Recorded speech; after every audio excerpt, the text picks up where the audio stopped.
Good evening. Good evening. Hey, everybody. Happy Monday. Cindy Baker, ADHD productivity coach. I have been under the weather, and so my voice sounds horrible, but hopefully you can hear me okay. And if you are jumping on live, if you could just let me know in the chat, especially if you're in my Facebook group, let me know in the chat that you're here watching. I have a paid Facebook group that's VIP exclusive that gets special training and extra resources. That's only $27 a month, by the way, if you're interested in that.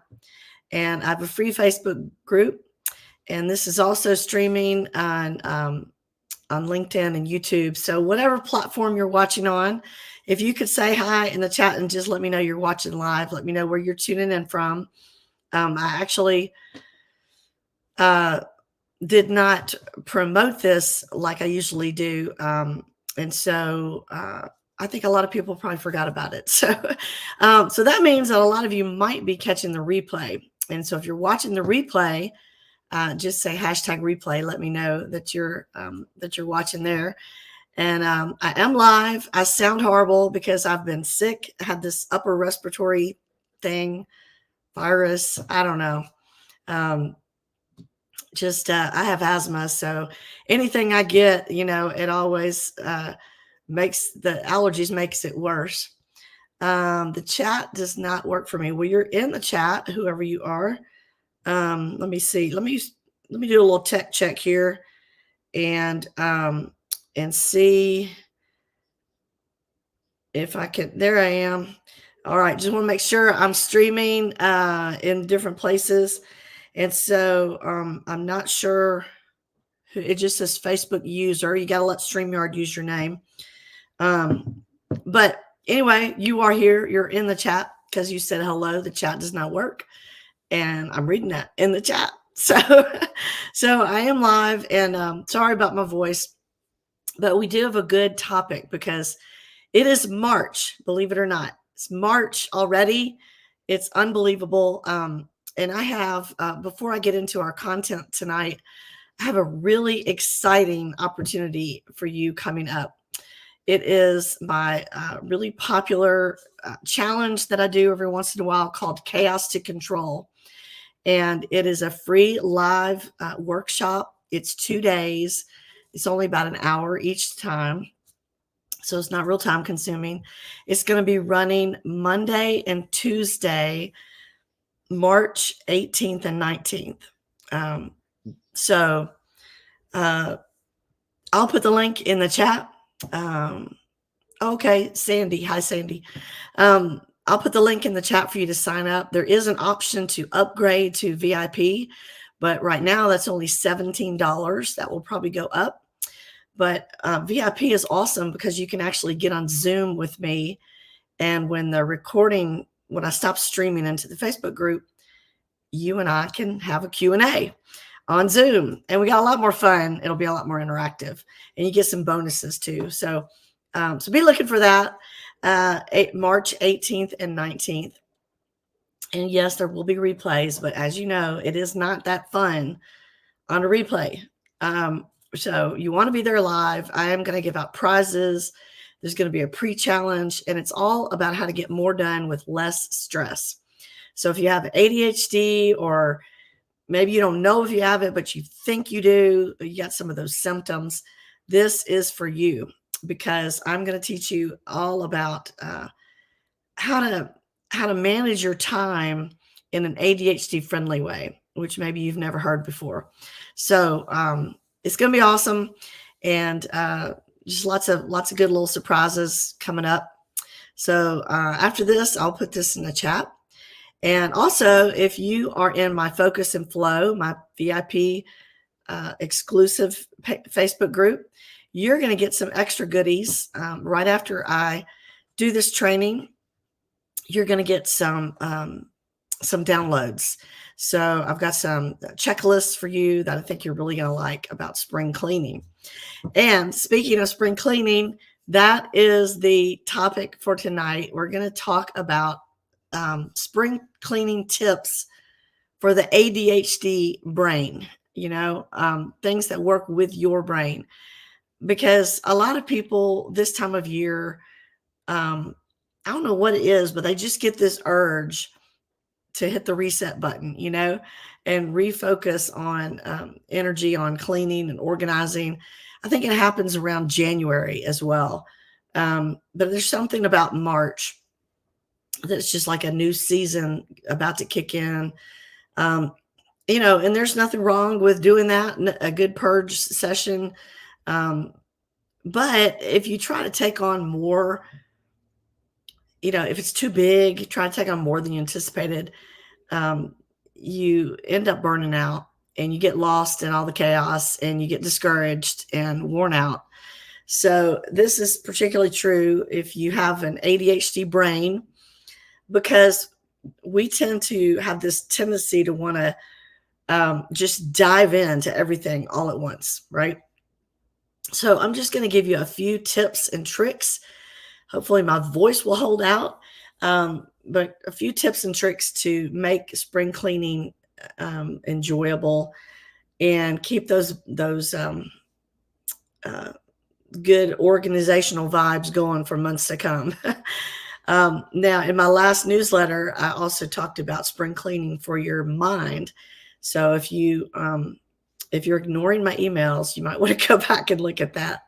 And if you're not on my list, let me know. Just DM me your address. Don't put it in the chat, because then everybody will start sending you stuff. You know how people are. But I only send an email once a week with tips and things like that, unless there is something I'm promoting, like the challenge coming up that I want you to know about. So if there's extra stuff, but I definitely don't try to spam you. So please take advantage of that newsletter list. But okay, tip number 1, set realistic and specific goals. Don't just go in there and start pulling stuff out, because that's what we do, right? We just go in there and we start pulling stuff out, and then we just make this big mess and we wear ourselves out and we have decision fatigue, but first of all, sit down and set specific and realistic goals, or assign them accordingly. Because, we get this excitement from the season change, and we got, we look at all the dust and all the clutter, and it's just easy to be unrealistic with your expectations. And also, if you have ADHD, we don't experience time in the same way that others do. And sometimes, well, I'd say a lot of times, we underestimate how long something's going to take to do. It's always going to take longer than you think.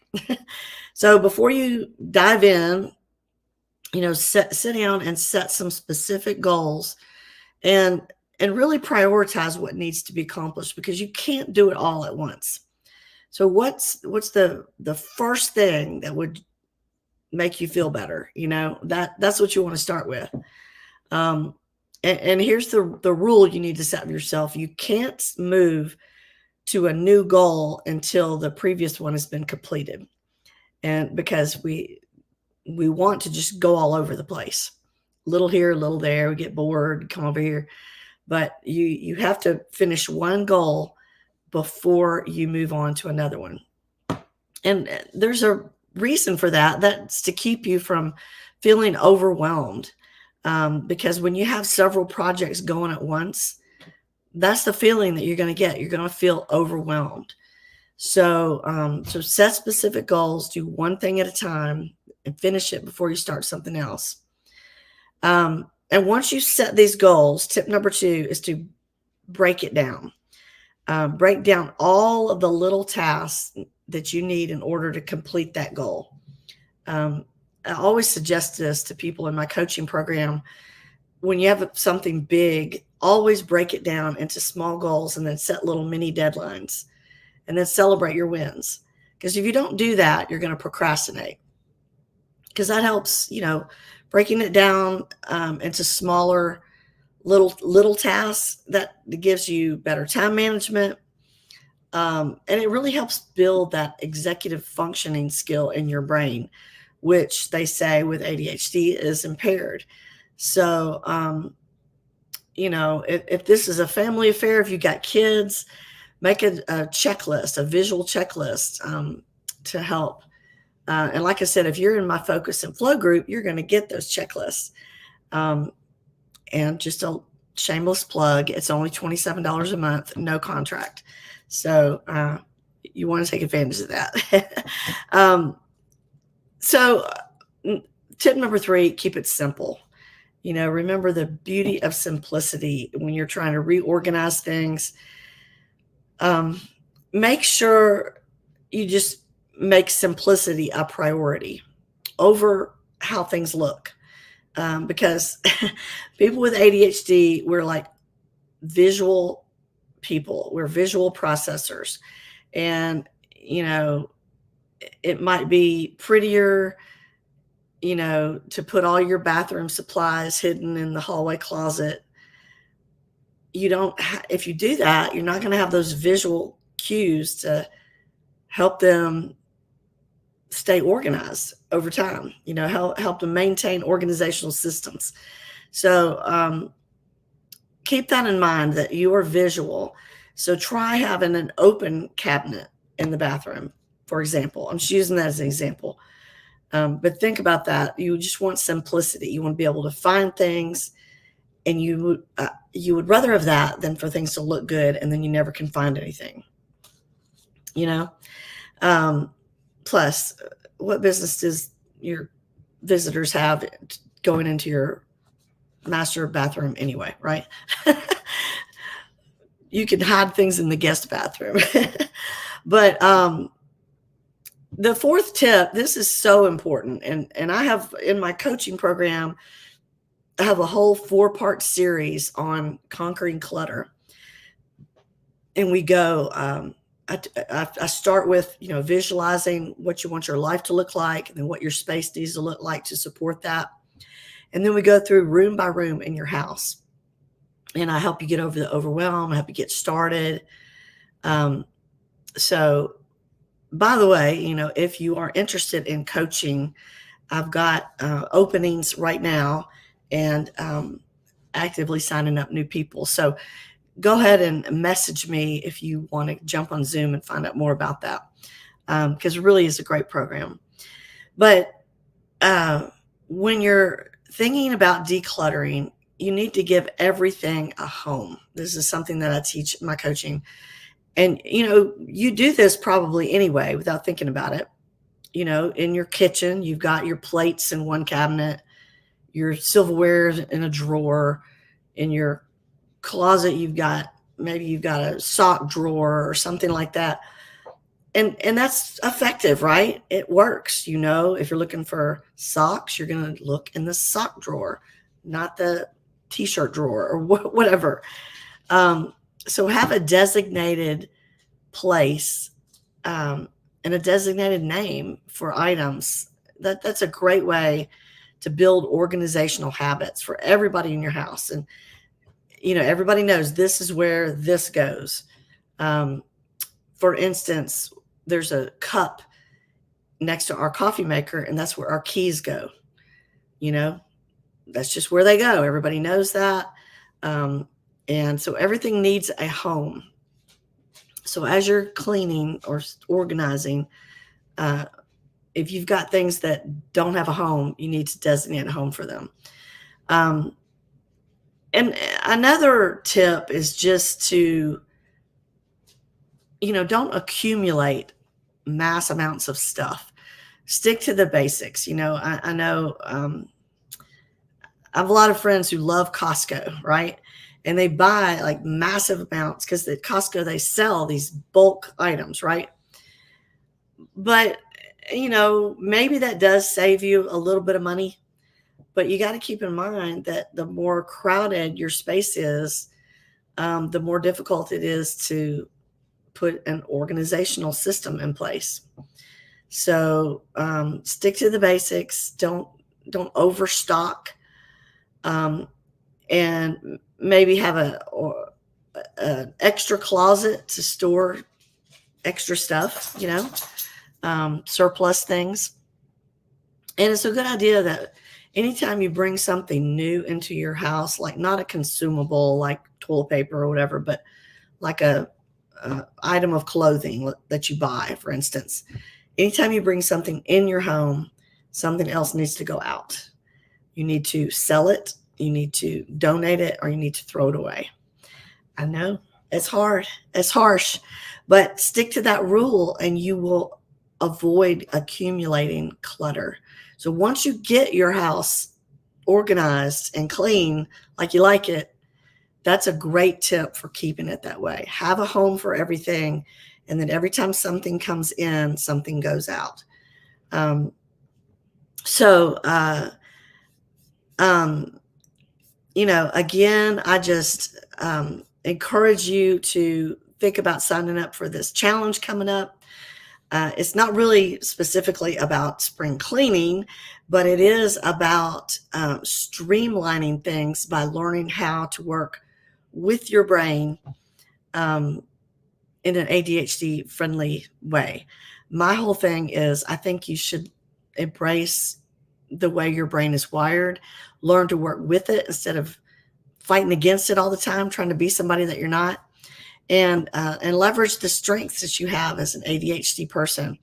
And so Chaos to Control it's chaos2controlchallenge.com is how you sign up, and I'll put the link in the chat. It's free. There is an option to upgrade for $17 to VIP, which I would highly recommend that you do. But I think you'll really enjoy it. It's a lot of fun. We give prizes. There's just a little bit of homework. It's an hour each day. And I look forward to seeing a lot of you there. It's always a lot of fun. So I hope this was helpful. Again, I apologize for my hoarse voice. Hope it wasn't too annoying, but I'm just been under the weather. And but I'm always glad to be here with you guys. And I hope you have a great rest of your week. Bye.